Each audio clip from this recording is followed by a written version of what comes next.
Welcome back to the DDS Design Sprints podcast. My name is Robert Scrobe. On today's show, we're featuring Giovanni Atalmi. He is the design director at àtrio and co-founder and design sprint facilitator at goodsprint, coming out of the Treviso area of Italy. We have an extended conversation about what he's doing there at goodsprint and how he sees 2019 playing out for him and his company. We also discuss the intricacies of rugby uniforms. Hope you enjoy the show, and thanks for listening. So Giovanni, thank you very much for coming on the DDS Design Sprints podcast. Thank you. Thank you, Robert, for having me. You're the design director of àtrio. You're a digital strategist. You're versed in art design. Why don't you get a little bit into what you're currently doing? àtrio is a digital agency that has been on the market for more than 10 years. We are based in Treviso, which is a small city near Venice in Italy. And we are a team of 10 people now. And we have, we do everything, into the digital design, digital communication project, from strategy to website design, UI, UX projects and development. We have an in-house development team. We also do online advertising, social media, a bit of everything that's usually involved on a digital project. My role is basically I'm nowadays more in touch with clients, so I do a lot of meetings with clients, work on strategy, and I do some visual, a bit less nowadays. We do a bit of everything really, from web design to app design, so mobile app design, interactive design with touch screens and things like that. We do a bit of branding, but less and less nowadays. That's it really. The design sprint is something that arrived here through some conversations. We went to a couple of events and heard talking about design sprint, not here in Italy, but abroad. And we sort of looked into it and found something that is resonates with us, with the way we work. So we in the last year or so, we tried to find a way to work with clients. We usually, our projects we start usually with strategy, but it's not very easy to sell strategy here in Italy, especially with the type of clients we have. We usually work with the medium-sized companies, so not huge budgets, but still we take our time to work on strategy and go deep into knowing the business of the clients we work with. And it's not always easy to sell this part of the project, and or at least give its correct value. We started trying different ways to present strategy to clients, but failed most of the times. It's not something easy to do. So we sort of stumbled upon design sprints and found a way not to do strategy, but found a tool that allows us to talk about specific things to the prospects or to clients in a way that is something innovative, something that in Italy there's very, very few agencies that work with design sprints, and that allow us to explain a sequence of tasks or sequence of operations that you need to do to obtain a solution.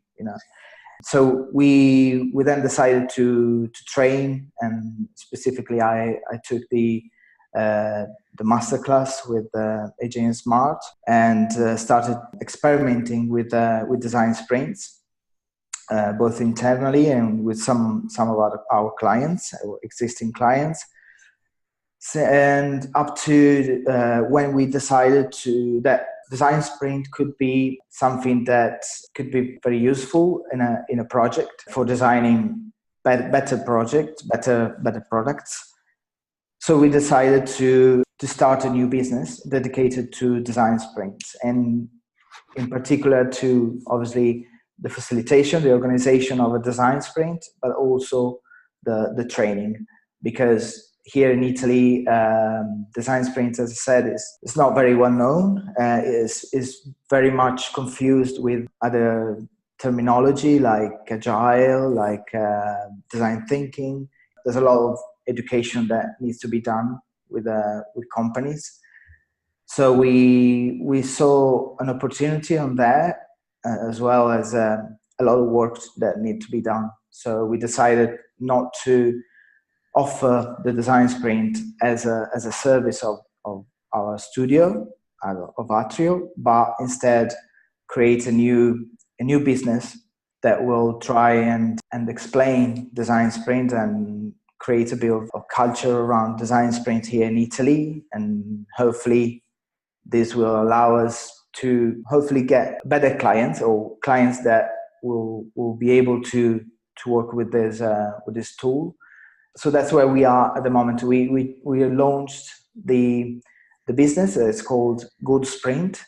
We just put a small landing page, and the new website will be launching in January, and we will start all the promotion and everything, and we'll create some events, some meetups, hopefully a bigger event as well next year. So that's where we are at the moment. We feel that probably the design sprint will work to get us to talk with some clients that we want to work with for something specific that the design sprint can address.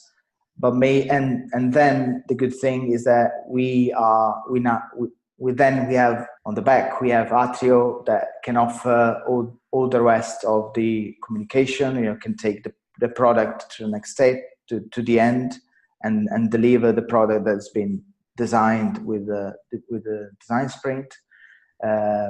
Not sure about the strategic part, but maybe when you start talking with a client, then you can also explain what you can do for them on a strategic level. So maybe I don't think it's a solution for the strategic part, but probably it's a solution for get us to talk with some of the prospects that we would like to work with. You're classically trained in graphic design. What's really interesting is that you come from that background, and you're really rich in that. From the standpoint of that background, what about design sprints really appeals to you in that regard? Well, there's definitely the creative part, the sketching, the hand drawing, the writing. It's something that resonates with that part of my career or my experience. I don't think there's a great connection between the two, but probably the manual part of the doing things with your hands, and in person with other people in the team, is something that really appeals to me. And I'm not sure I see a connection between the graphic design experience apart from the ideation part and the sketching and the manuality that it's inside the design sprint. I guess my next question would be, if there's a real appeal to working with others in a physical location within a design sprint, doing various activities of sketching, discussing, exploring the problem space and coming up with ideas, how does that contrast with your experience with doing virtual sprints that you had volunteered your time for this past November? Well, definitely in a design sprint, the great thing about it is the opportunity that you have to work closely with the client's team, face to face, without distractions, without computers and mobile phones and phone calls, and also the clear path that a design sprint has within itself, in a way that set of tasks that you have to do, and so everything is timed. So everything as its time is beginning and end. was on the virtual design sprints that we did. The physical contact was okay because we had video conference, so you can see the others. And probably one of the biggest thing that was missing is definitely the ability to be in the same room and exchange those little things that you can experience only when you work closely with someone else. So the expression, the way of doing things, the momentum, all these kind of things that in a virtual reality sort of lacks of. But if you accept that in a way, you know that a virtual design sprint is not the same as a physical design sprint, and you know its limitation, and you set the expectations in the correct way, in the right way. I think that a virtual design sprint has other great things about it, like putting together people, great professionals that otherwise you won't be able to put together. So I think there are probably some downsizes, but there are great upsizes, if it's a word. So definitely there are advantages on the virtual design sprints that probably overcome the difficulties of not working physically with other people. If we were talking in 2019, what does next year look like for you? A good year would be us being able to launch a good sprint and do everything that we set us to do, including a lot of content creation, which is one of the biggest thing that we are planning to do. We're planning to do a lot of YouTube videos, a lot of training, a lot of presence in a way of content creation.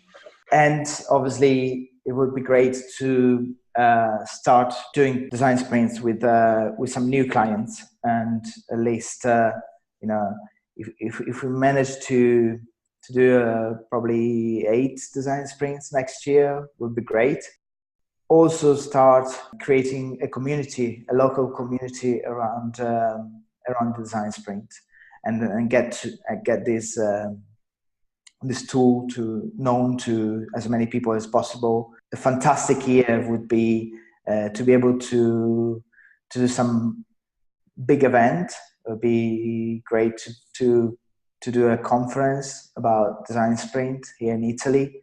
It's something we are talking about, and really get Good Sprint to live on its own as a company, as a separated company that can start growing. So that would be a fantastic year for me.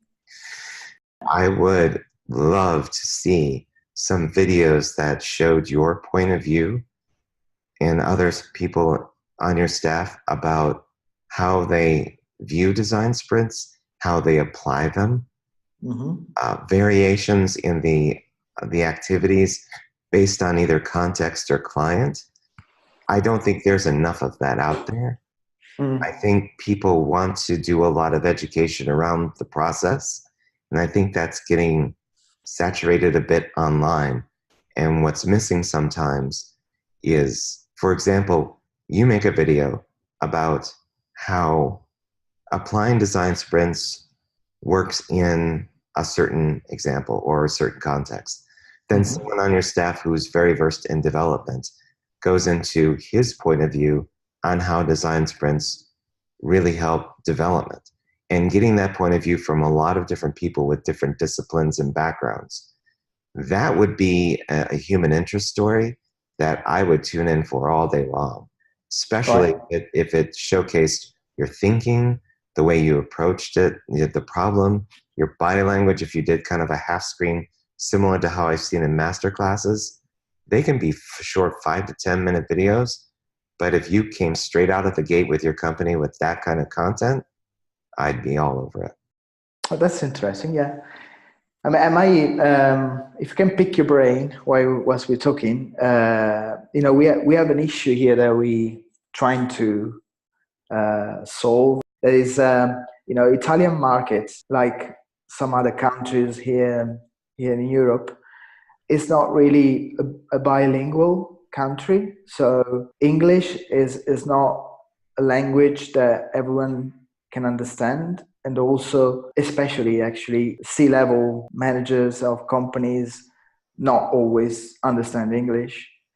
So one question we're trying to address is the language of the content that we're going to create, is it going to be in Italian because we want to educate and we want to work with the Italian market first, or does it have to be both, or it can be just English? So this is something that we're thinking about, because obviously if you don't produce content in English, then obviously you stay here in Italy in between the Italian borders. Whilst if you do everything in English, maybe you have opportunities abroad, but you might lose some opportunities here in Italy. A big question this thing at the moment. I'd like to know what you think about it. So I probably have a different point of view on it, but I actually think there's a distinct advantage or a strength in doing it in your native language. And here are the reasons why. For one, it will definitely marginalize you to your country, but I actually think that's a good thing, especially if you're first starting out with this. I think it's a mistake to try to appeal to a wide audience, because inherently when you do that, you're going to appeal to no one. You really have to pigeonhole yourself, and I like using that phrase a lot, so that you target a specific market and a specific type of customer. If it is in the Italian market and you're going local, it seems like a no-brainer to me to just do everything in native Italian. If you do it that way, there's nothing to say that YouTube doesn't do automatic transcribing in English. And I don't know of any other person online that's talking about design sprints in Italian. I don't. I figure that if I do design sprints, I would probably see someone from the Philippines or from Berlin or from Buenos Aires that speaks English and I can hear their accent. But there's part of me that says, just speak it in your native language, because it gives it a sort of appeal in a way that you're representing a locality that's different from mine. And I would be thrilled to see the majority of your content being mostly Italian, and then maybe one or two that you maybe do in English that are more broad and general about what goodsprint does. I think from a strategic standpoint, you should really concentrate on doing native Italian speaking content. I think that for local clients, especially if there is that lack of English speaking, I think it's the way to go. Yeah, I agree on this vision. I think it's I've worked abroad, and I think a part of me would love to keep working with companies abroad. So probably is something that makes me question this decision. But we wanted to start with Italian anyway, because you probably have seen a couple of articles I've written in Italian, because we feel there's a need trying to explain in the easiest way possible what a design sprint is, what good can do for you. And if you do it in English, you probably won't reach the Italian market, or not, at least not everyone. So definitely we'll get started with this way. But it's interesting to know that someone from the US, could be interested in knowing how things work, or how we work here in Italy, and get a different perspective, and maybe it's interesting. So thank you for that. I actually respect the fact that when I look at something that you produce and it's in a language I don't understand, since I can't interpret it, I assume that you're speaking on a level of authority that matters to your market. It's the same thing with Sabrina and what she's doing up there in Stuttgart. If she started producing a lot of content that was Germanic and had a lot of German language to it, I would just assume that based on my experience with her, she knows what she's talking about, and she's really speaking to her locality, her particular market. And that's totally fine with me. I still think the world of her in terms of her her attitude, her drive, what she's attempting to do, and I fully support it. So by all means, experiment. See how the content you create that's native to your language, how that performs locally. If you track analytics, or if you get qualitative feedback and ask people about your content, what they think of it, kind of experiment with the content to see what works in your area.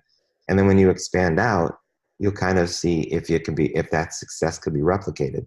So out of the 50 pieces of content you create, maybe there's 2 or 3 that are really appealing, that seem to really strike a nerve or gain traction.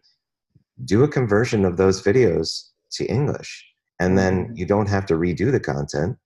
You just do English, like speak over it, and then you can send it out and see how it performs outside of Italy. But you start with the locale and then just expand based on its performance. Yeah, that's a good idea. Probably a follow-up to that question is, you had mentioned earlier offline that you were in the UK for 7 years working out there, and you thought that was a really great experience. Can you kind of elaborate on that a bit? Start with something funny. I study in Italy, I study accountancy, and I never worked as an accountant in my life. So I had an excuse to go abroad in the UK because I used to play rugby. So Really? Yeah. Wow. I used to, I played since I was 8 for many years here in Italy. And then I used rugby as an excuse to go abroad and play for a season in Cambridge. And then instead of staying there 1 season, I stayed there for 7 years because I really liked it. I really liked playing there, but also, the connection with the people, and found the UK a great place to being able to grow and to find your way, because then I started studying, and I first did a couple of professional courses in creative computing and this kind of Quark Express software. Oh my goodness, Quark Express. Yeah. Holy cow.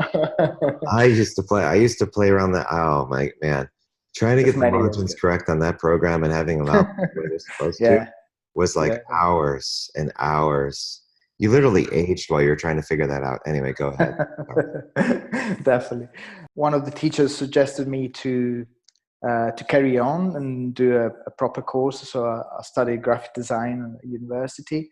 Then had the opportunity to start working in the creative industry before finishing university, and started with I worked in an agency that used to produce products for schools for children with learning disabilities or learning difficulties, actually. So done a lot of proper graphic and catalogs and book setting, all the proper or old school stuff. And then I've always been interested in technology and always had a computer since I was a kid, and really had the opportunity to, with graphic design, with creativity, with design, to join the two things, to merge the two things. And then I went to work in London for a big agency, and had an opportunity to a lot of experience in digital as well. Worked for clients such as Nokia, eBay, Hewlett Packard, and many others. And then, so it was a great learning curve, and really kickstarted my career. And then I worked in another agency, changed a couple of agencies, and then I moved to Spain after the UK, and joined a traditional agency that wanted to expand the digital business. Stayed there for a year, and then decided to move back to my hometown. Here I worked for one of the biggest agencies in Italy. That was at the time about 10 years ago, a digital agency. So we had great experiences there as well. And then went to work in a couple of different agencies and done a bit of freelancing, tested out everything possible.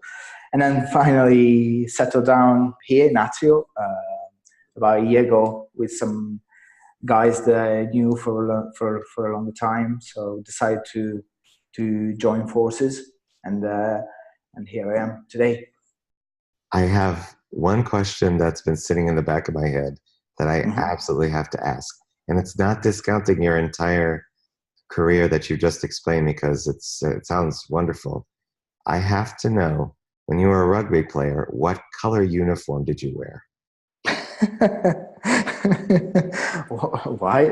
Okay. Because I've watched rugby in the past, and Mm-hmm. some of the colors that these teams have, sometimes they're the usual dark red or blue or emerald green, and every so often you have a rugby team that's wearing nothing but hot pink.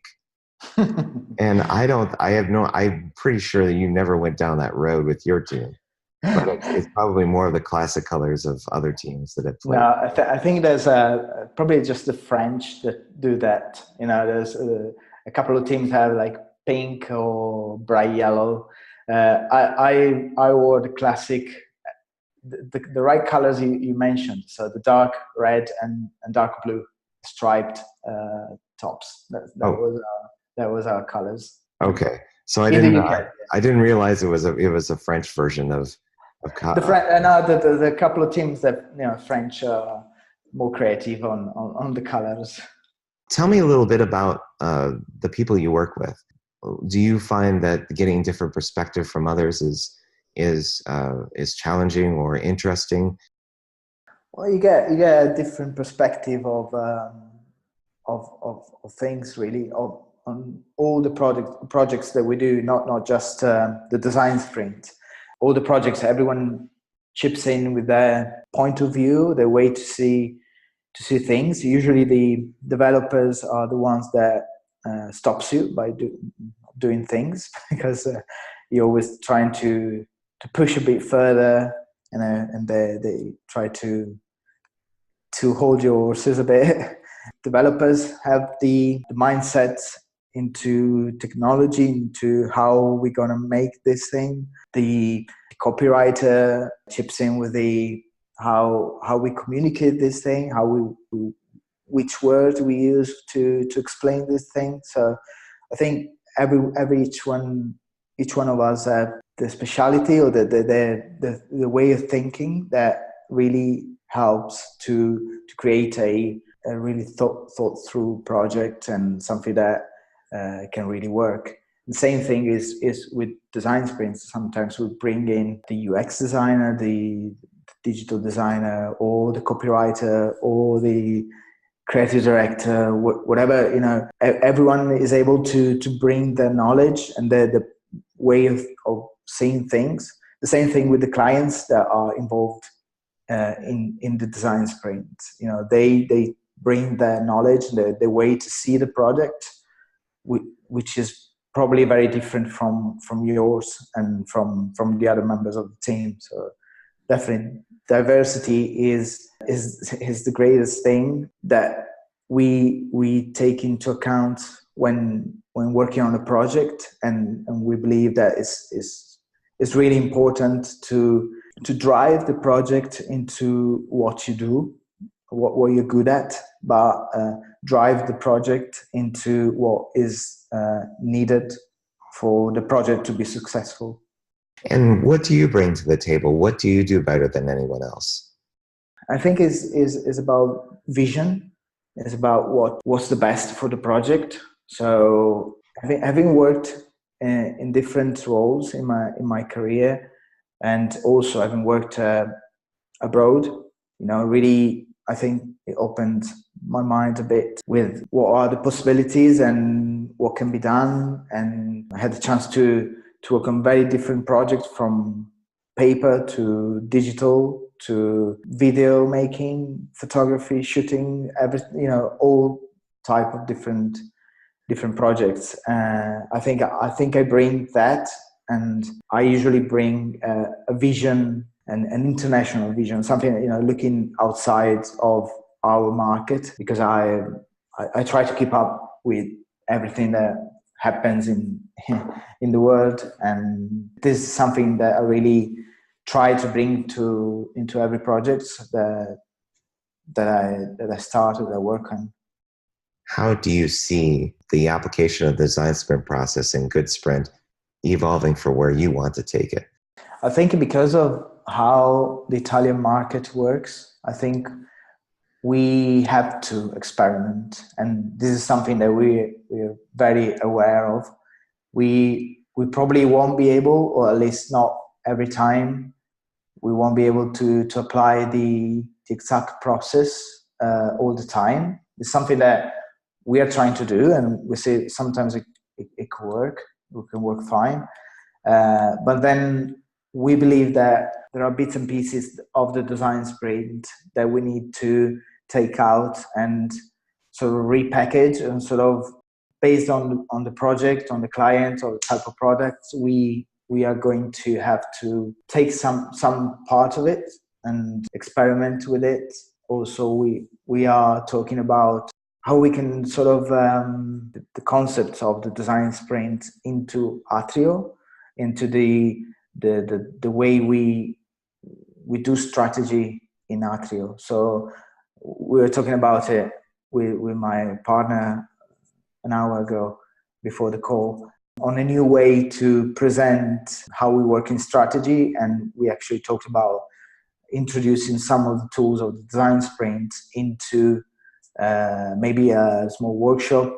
We already started working on doing some LDJs, some lightning decision jams, both internally and with some clients, to work on specific parts of the strategy of the project. So definitely there are parts that we can integrate and or adapt, and how the project evolves or by the needs that the project and the client has. We are trying now to do as much full design sprint process to gain as much experience as possible, to be able to customize the sprint or the project by what are the variables and the needs of the project.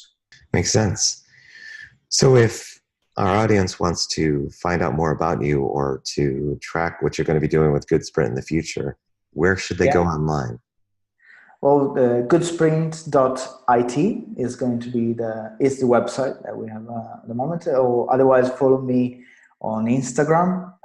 It's Giovanni.Atalmi, and that is, I know it's difficult to spell, but maybe I don't know. It's not that difficult, trust me. No, okay. If you ever tried to follow somebody from like a Slavic or Russian background, especially some of my friends in Krakow, Poland, you really have to get your consonants right, because you can definitely miss a few in trying to get like the longer names in there. But that's I think they'll be able to find you. But are there any other places that they can find you? Well, Instagram is going to be the place that we're going to use to publish all the. We would like to document the process of the creation of Good Sprint, and first the initial phases, the difficulties, and get as much feedback as well as possible. So if definitely Instagram is going to be the main place, but then in the future there's going to be YouTube as well. But if you follow me on Instagram, surely I'll give you updates for everything else. Giovanni, thank you very much for coming on. It was great having a conversation with you, and I hope the rest of your week goes well. Right. Thank you very much, Robert. Thank you for the time, and wish you the best and great holidays and Merry Christmas for the season coming. Thanks, Giovanni. The same to you and your family. Thank you. Speak to you soon. Thanks again for listening to the Dallas Design Sprints podcast. If you have a question or comment about what you heard on today's show, email me direct at robert@dallasdesignsprints.com. You can also find me on Facebook, Instagram, LinkedIn, and Pinterest. Just do a Google search for Robert Scrobe or ask a friend and see if they know. Thanks for listening. Talk to you next time.